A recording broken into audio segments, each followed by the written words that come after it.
오늘은 과연 유대인은 무가치한가? 라는 제목으로 하나님의 말씀을 나누려고 합니다. 우리는요, 삶을 너무 이분법적으로 생각하려는 경향이 있습니다. 그래서 행복하지 않으면 불행하다라고 생각하거나 삶에 만족하지 못하면 삶을 불만족스럽게만 생각하는 인생을 둘 중에 하나로만 구별하여 살려는 경향이 있습니다. 그러나 컬러에도 다양한 색깔이 있는 것처럼 우리의 삶의 색깔도 다양하다는 것을 알아야 됩니다. 검은색과 흰색만 있는 게 아니라 회색도 있습니다.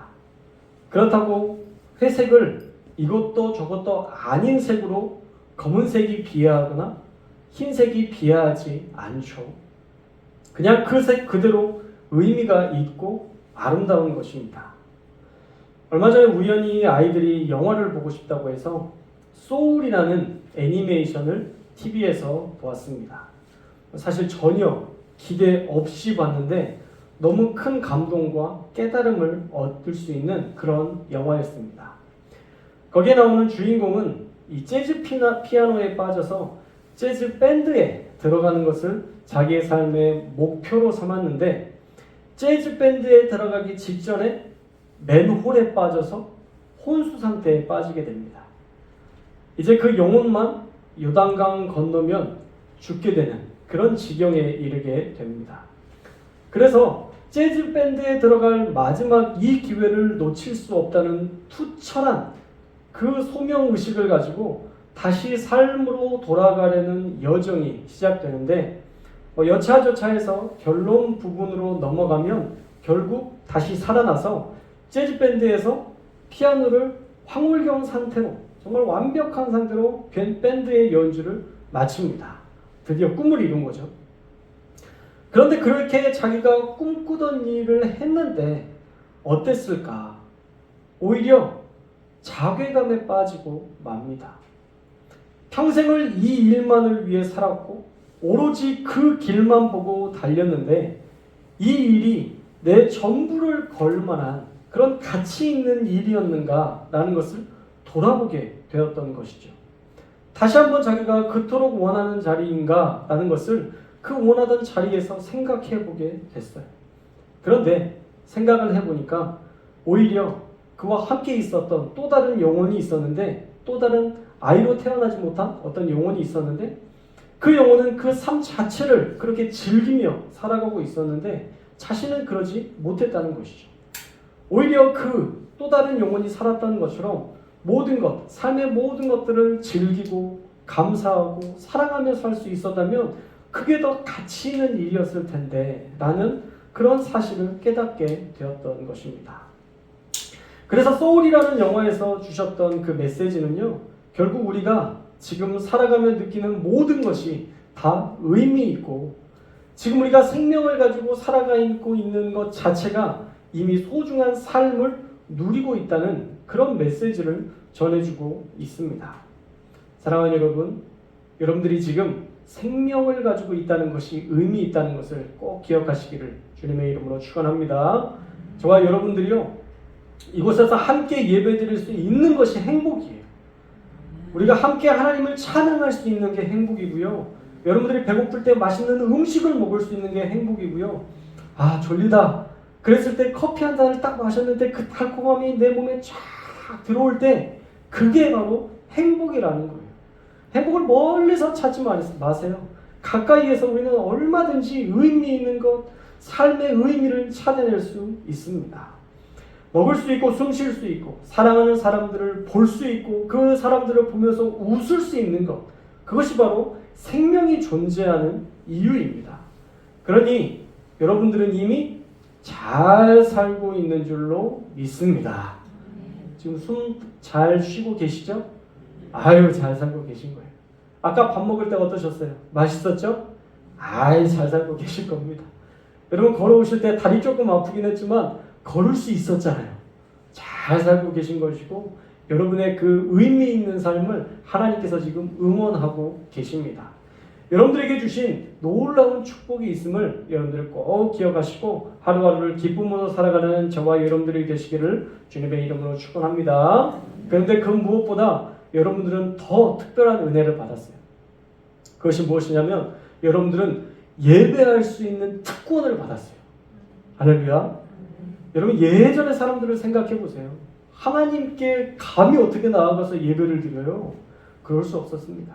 그냥 제사 드리고 간신히 그랬는데 이제는 신약 시대를 지나서 우리가 성령 시대를 맞이하면서 우리가 하나님 앞에 기도하면 하나님이 직접적으로 그 모든 음성을 들어주시고 우리와 교통하시는, 사도신경에 나오는 것처럼 성도들이 교통하는 그 과정 가운데 하나님의 임재를 경험할 수 있는 이 놀라운 축복을 우리가 누리게 된 것입니다. 그래서 예배는요 특권이에요. 여러분들이 이 특권을 잘 누리시고 또한 이 예배 가운데에서 의미 있는 삶들을 매일마다 발견할 수 있기를 주님의 이름으로 축원합니다. 오늘 말씀을 통해서 하나님께서 나를 어떻게 생각하고 계신지에 대해서 발견할 수 있었으면 좋겠고요. 또 우리가 어떻게 살아야 할지 결단할 수 있는 그런 은혜의 시간 되시기를 주님의 이름으로 축원합니다. 자, 우리가 2장까지 지금 유대인과 율법의 그 무가치함에 대해서 계속 우리가 들어왔습니다. 자, 하나님께 선택되었고 또 하나님의 말씀을 받았지만 그 말씀대로 살지 않아서 오히려 하나님을 욕되게 하는 유대인들에 대하여 오늘 말씀 제목처럼 정말 유대인들이 무가치한가? 라는 생각이 들 정도로 사도 바울은 그들의 삶의 무가치함에 대해서 꼬집고 있었습니다. 그러면 그렇다고 해서 그들이 정말 유대인들이 무가치한 존재들일까? 아니라는 거죠. 그렇지 않다라고 얘기합니다. 앞서 우리가 이분법적으로 살면 문제가 생긴다라고 말씀드렸는데 유대인들이 말씀대로 살지 않았으니까 그들은 쓸모없어, 무가치해 라고 말하지 않는다는 것이죠. 그들은 쓸모없고 무가치한 존재가 아니라 오히려 바울이 이야기하는 것은 뭐냐면 유대인들이 원래 살아야 하는 그런 원래의 목적, 그들의 원래의 모습을 다시 한번 상기시켜주고 있습니다. 자, 1절 말씀해 보시면요. 유대인의 나음이 무엇이며 할례의 유익이 무엇이냐라는 궁극적인 질문으로 다시 돌아갑니다. 너희가 그렇게 말씀을 받았지만 너희는 말씀대로 살지 않아서 하나님께 영광 돌리지 못했다라고 이야기해 놓고는 너희가 지금 유대인의 나음이 무엇인지 알지 못하느냐, 할례의 유익이 무엇인지 너희 모르냐라는 말로 그들의 생각을 다시 한번 집중시키고 있는 거예요. 궁극적인 질문으로 돌아가고 있는데요. 우리는 조상 때부터 하나님의 선택된 백성이었으니까 우리는 무조건 우월해 라고 생각하는 그 전제 조건 속에서 벗어나서 왜 이스라엘이 우월해졌는가에 대해서 처음 이스라엘을 부르신 그때로 돌아가서 다시 한번 생각해보자 라는 것이죠. 자, 사실 이스라엘이 우월해서 하나님께서 선택하셨나요? 여러분 창세기 말씀, 출애굽기 말씀을 보면 이스라엘이 우월했었나요? 특별했었나요? 사실은 아닙니다. 창세기에 나오는 히브리인들은요 우월하지 않았어요. 아브라함 때부터 소수민족이 사실은 요셉이라는 사람 덕분에 간신히 이집트의 한 지역을 받아서 보호받으며 살다가 요셉이 죽은 후에는 그들이 정말 엄청나게 번성했지만 그들은 이집트의 노예로 전락하고 맙니다. 자, 제가 말씀드린 이 초창기 이스라엘 민족 어떠세요? 우월해 보이세요? 야, 탁월하다. 전혀 그런 생각이 들지 않으시죠? 그들이 지금 하나님의 선택을 반드시 받아야 할 만큼 그런 괜찮은 민족입니까? 아니요, 절대 그렇지 않습니다. 오히려 이스라엘은 초라하고 정말 보잘것없는 상태인데 그들이 부르짖는 고통의 소리에 하나님이 귀 기울이셔서 애굽으로부터 벗어나게 하신 거예요. 그게 사실 유대인들의 첫 시작의 모습입니다. 그런데 과거를 기억하지 못하고 지금 유대인들은 자기들이 선택받아서 우월하다고 말하면서 너희와 우리는 태생적으로 달라라는 우월주의에 빠져 있으니까 한심할 수밖에 없는 것이죠. 그래서요, 유대인들의 시작점이 잘못된 거예요. 유대인의 특별함은 약하고 부족할 때에도 하나님을 찾았을 때 그것 때문에 그들이 특별해진 것입니다. 따라해 볼까요? 하나님을 찾을 때 그들이 특별했었다. 그들이 특별해서 하나님이 부르신 게 아니라 그들이 하나님을 찾을 때 하나님께서 특별히 그들을 기억하여 주셔서 불러주신 거예요. 그러니까 시작점이 다른 거죠. 유대인의 특별함은요, 약하고 부족할 때에도 하나님을 찾을 때 그들이 하나님의 선택을 받았던 거예요. 이집트 군사에게 쫓기면서도 하나님께 기도했기 때문에 그들이 홍해에서 그들을 물리칠 수 있었던 것입니다. 그러니까 유대인들이 지금 회복해야 할 것은 뭐예요? 나 우월해 라는 것들을 자랑하는 그것에서 벗어나서 바로 하나님을 찾아야 되는 거예요. 그들이 부족해도 하나님을 바라며 기도하며 주님과 동행하는 삶을 살아가는 것, 그때 하나님이 유대인들을 불러주셨다는 것을 기억하고 다시 하나님을 찾는 그 자리로 돌아가야 했다라는 것입니다. 또 할례의 유익은 무엇인가요? 할례, 다른 민족과 다른 표시를 통해서 하나님께서 원하셨던 것은 철저히 이방인들과 다르게 살라는 거예요. 철저히 이방인들과 구별된 삶을 살라는 것입니다. 사실은 이 할례를 통해서 하나님의 기대가 담겨 있는 거예요. 그런데 할례만 있고 삶이 없으니 하나님의 기대를 저버리고 그들이 살았던 것이죠. 그러니 할례의 의미, 세상에서 구별된 존재로 거룩함으로 무장된 하나님의 사람들로 살라는 그 거룩한 요청을 유대인들은 저버렸다라는 거예요. 그래서 지금 1절 말씀에서 다시 이야기하시는 것이죠. 너희를 불렀던 그때를 기억하고 다시 하나님을 찾고 하나님과 동행하며 거룩하게 살아라. 구별된 삶을 살아라 라고 요청하고 있는 것입니다. 유대인들은요, 하나님과 함께 있을 때 의미 있는 사람들이었고요.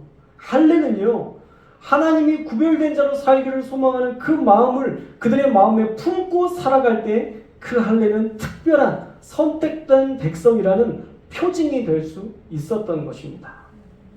그러면 그들이 그렇게 못 살았으니까 오늘 말씀의 제목처럼 유대인들은 무가치할까요? 보통 제목이 무가치하다라고 하면 무가치하지 않기 때문에 제목을 반전으로 그렇게 바꾸는 경향이 있습니다. 오늘 말씀에서는요, 유대인들은 무가치하지 않다라는 것을 다시 한번 상기시키고 있는 거예요. 2절에서 완전히 다른 이야기를 하고 있습니다. 유대인과 할례의 유익에 대해서 2장까지의 말씀만 보면 와, 진짜 쓸데없다, 진짜 쓸모없다라고 생각할 수 있지만 그렇지 않아요. 바울은 그렇게 얘기하지 않고 2절에 보면 범사에 유익이 많다, 유익한 것이 범사에 많다라고 이야기합니다. 2절 말씀을 함께 읽겠습니다. 2절 말씀 시작. 범사에 많으니 아멘.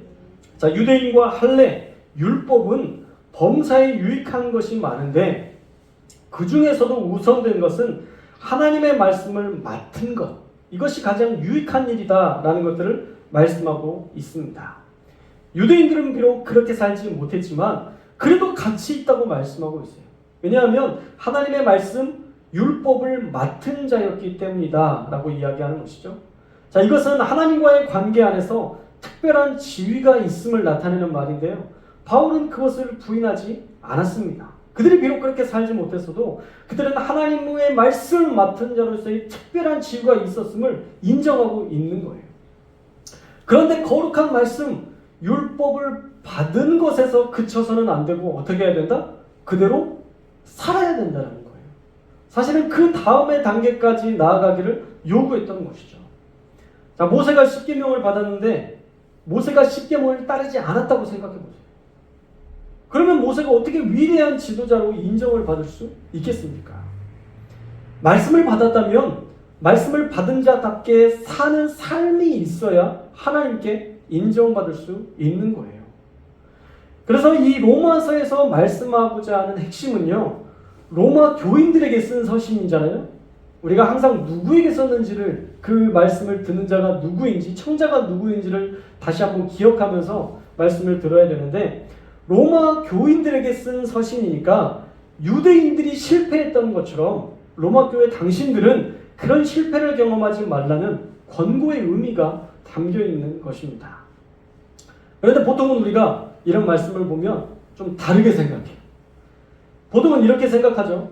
하나님이 선택하신 유대인들도 실패했는데, 우리라고 어떻게 하나님의 말씀을 다 지킬 수 있겠어? 그들도 말씀대로 살지 못했는데, 우리가 뭐라고 그 말씀대로 살 수 있겠어? 라고 말씀을 지키는 것에 대해서 보통 포기해버립니다. 이런 식이죠. 목사님도 말씀대로 살지 못하다고 하던데 권사인 내가, 장로인 내가, 집사인 내가 어떻게 말씀 그대로 살아? 라고 이야기하면서 자연스럽게 말씀을 지키며 사는 것을 포기해버리는데, 그런 핑계 대지 말고 너희 로마 교회는 제발 부름받은 자답게 살라고 요구하고 있는 것입니다. 그리고 하나님은요, 절대 우리를 포기하지 않으신다는 말씀을 3절에서 말씀하고 있어요.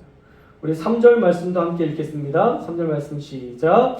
어떤 자들이 믿지 아니하였으면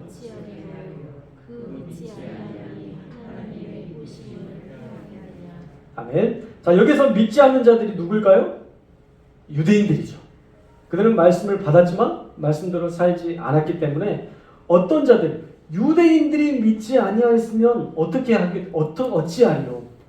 그 믿지 아니함으로 하나님의 신실하심이 거짓이 될 수 있겠는가? 이런 말이에요.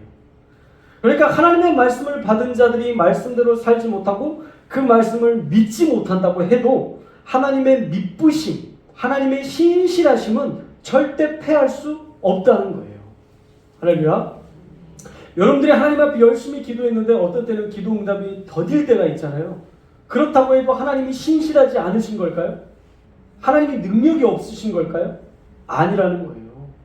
우리의 기도가 하나님 보시기에 지금 기도가 부족했거나 하나님 보시기에 지금 더 오랜 시간이 필요하거나 하나님의 전지하심의 관점에서 볼 때 지금 응답될 시점이 아닌 거지, 하나님의 신실하심이 폐하여졌거나 하나님의 사랑이 무뎌진 상황이 아니라는 것이죠. 그래서 하나님의 믿부심, 하나님의 신실하심은 절대 패할 수 없다라고 선언하고 있는 것입니다. 사실은요, 하나님의 말씀대로 살기만 하면 거의 완벽한 하나님의 은혜를 누릴 수 있습니다. 제가 반복적으로 이야기하죠. 가장 하나님의 말씀을 신실하게 믿음대로 순종하며 살았던 때가 언제라고 했죠? 여호수아 시대. 할렐루야. 따라해 봅시다. 여호수아. 항상 똑같아요. 제가 말씀드린 건 거의 똑같으니까 외워놓으세요. 그러면 정답, 가장 신실하게 살았던 때가 언제입니까? 그러면 여호수아. 그러면 돼요. 왜요? 여호수아 시대는요, 한두 번의 불순종이 있었지만 거의 대부분 가라면 가서 그 전쟁에 가기만 하면 승리하는 역사들을 보게 되었습니다. 모세의 율법을 여호수아가 끝까지 기억하고 그 말씀대로 순종하여서 정말 애굽에서 탈출했던 나라가 이런 엄청난 땅을 정복한다는 것은요, 사실 말도 안 되는 기적이에요. 그런데 하나님을 믿는 믿음 하나로 가라면 가고 싸우지 말라면 싸우지 말고 하나님의 말씀대로만 순종했더니 하나님이 그 엄청난 땅을 12지파에게 분배할 수 있는 그 엄청난 땅을 얻게 하십니다. 여호수아 시대에는요, 무기도 마땅치 않았고요, 전술도 마땅치 않았습니다. 그런데 하나님을 믿는 믿음 하나로 백전백승했던 역사가 그 안에 오롯이 기록되어 있습니다. 그런데 하나님을 의지하지 않았던 또 다른 시대가 있어요. 여호수아 다음 시대가 어디죠? 사사기 시대. 부흥 이후에 그 다음 시기에 꼭 암흑기가 찾아오거든요. 그 부흥기를 잘 관리해야 되는데 그 관리하지 못하면 암흑기가 찾아와요. 하나님을 의지하지 않던 사사기 시대를 보면요, 그들은 늘 자기 문제 가지고 씨름하다가 죽고, 그들이 하나님을 의지하지 않으니까 하나님이 보내신 시험을 가지고 문제와 씨름하다가 죽는 맥없는 인생들만 성경 안에 오롯이 기록되어 있습니다. 그런데도 사사기에 보면 참 아이러니한 것은, 하나님을 의지할 때면 그렇게 하나님을 모르고 살고 하나님을 외면하며 살다가도 하나님께 도우심을 구하고 하나님 앞에 외치면 하나님은요 다시 그들을 긍휼히 여겨주시고 사사를 보내주셔서 그 민족이 아말렉, 미디안 다양한 나라들을 믿음으로 이길 수 있는 기회를 다시 허락해 주신다라는 것입니다. 그래서 하나님은 우리와 다르다는 거예요. 우리는 한두 번 실망하면요 안 봐요. 한두 번 나를 힘들게 하면 더 이상 저 사람은 상종하기 싫어. 우리는 그래요. 그런데 하나님은 그러지 않으세요. 상종하지 못할 것 같은 그런 사람이라 할지라도 하나님은 또 한 번의 기회를 주시고 또 한 번의 기회를 주시고 또 한 번의 기회를 주십니다. 그 기회 때문에 우리가 여기 있는 거잖아요. 저와 여러분들도 그런 기회들을 놓치지 않고 끝까지 부여잡아서 우리가 하나님을 예배하는 자리에서 하나님께 영광 돌리는 자리에서 이렇게 살아갈 수 있었던 거잖아요. 하나님의 신실한 약속은요 변함이 없습니다. 우리가 언제든 돌아오기만 하면 다시 하나님은 그들을 받아주셨다는 것을, 이스라엘의 역사 속에서 있었던 그 하나님을 우리는 기억해야 됩니다.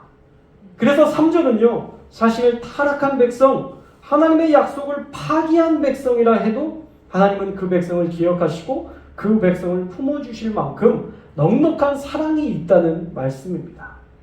언제든 그가 신뢰하고 돌아오면 하나님은 자신의 약속을 기억하시고 신실하게 우리를 받아주신다는 말씀인 거예요. 그 믿으심은 패할 수 없다. 그리고 4절 말씀해 보세요. 우리 4절 말씀을 한번 읽겠습니다. 4절 시작. 그럴 수 없느니라.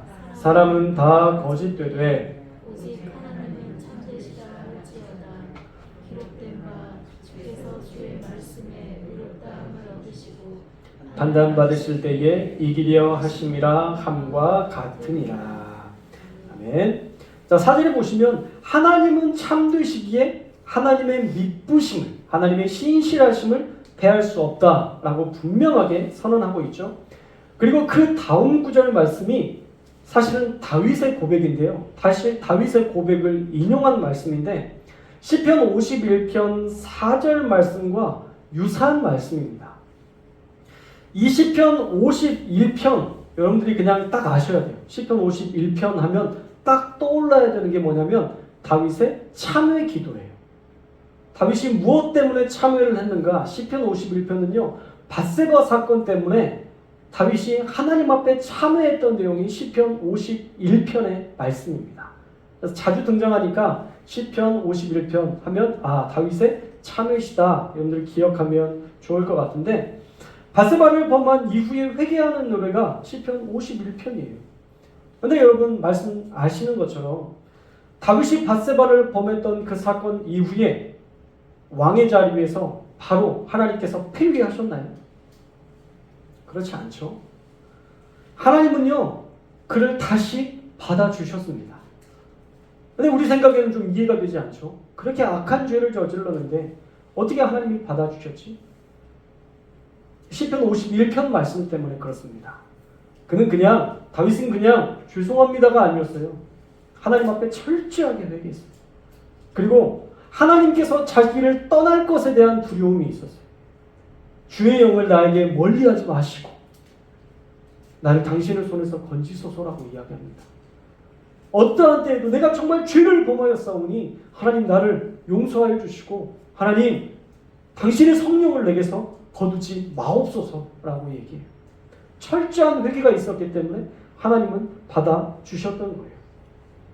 지금 이 다윗의 고백을 왜 여기에 넣느냐 하면 타락한 유대인이라 할지라도 다윗처럼 죄를 범한 유대인이었다 할지라도 하나님의 신실하심을 믿고 따르면 하나님은 다시 받아주시고 용납하시는 하나님이시다는 말씀을 기록하기 위한 것입니다.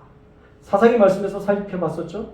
그들이 아무리 타락하고 하나님과 멀리 했어도 그들이 하나님의 도우심을 구하고 기도하면 하나님이 받아주시고 사사를 보내주시고 다시 그 민족을 회복시켜 주셨던 것처럼 하나님은 유대인들, 하나님의 말씀대로 살지 못했던 그 유대인들이라 할지라도 돌이키면 받아주시는 하나님이시고, 로마 교회에게 이야기했으니 너희가 만약 범죄하고 하나님과 멀어졌다 할지라도 너희가 회개하고 하나님 앞에 돌아오고 다시 하나님을 찾으면 하나님은 미쁘셔서 너희를 반드시 받아주시는 분이시다 라는 것들을 알려주기 위해서 다윗의 시편 51편의 말씀을 인용했던 것입니다.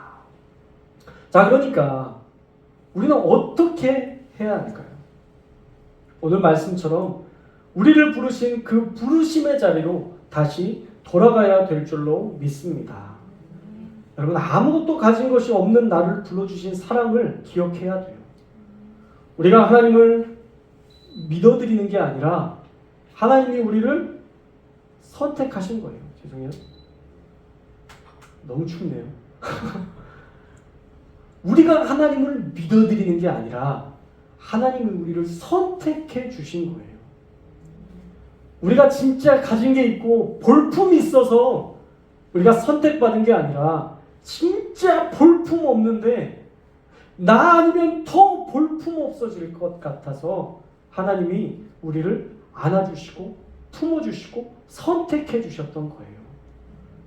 하나님, 우리가 그렇게 초라할 때도 하나님이 우리를 선택해 주셨다면 우리 역시 어떤 때에는 하나님이 무엇인가 할 수 없는 것처럼 보일 때에도 하나님을 온전하게 신뢰하는 믿음으로 다시 우리의 마음과 생각을 바꿔야 되지 않겠어요? 하나님, 우리가 초라할 때도 우리를 만나 주셨다면 우리가 초라하다고, 우리가 부족하다고 하나님과 멀어질 것이 아니라 더 하나님을 찾는 자리로 나아가야 되지 않겠습니까?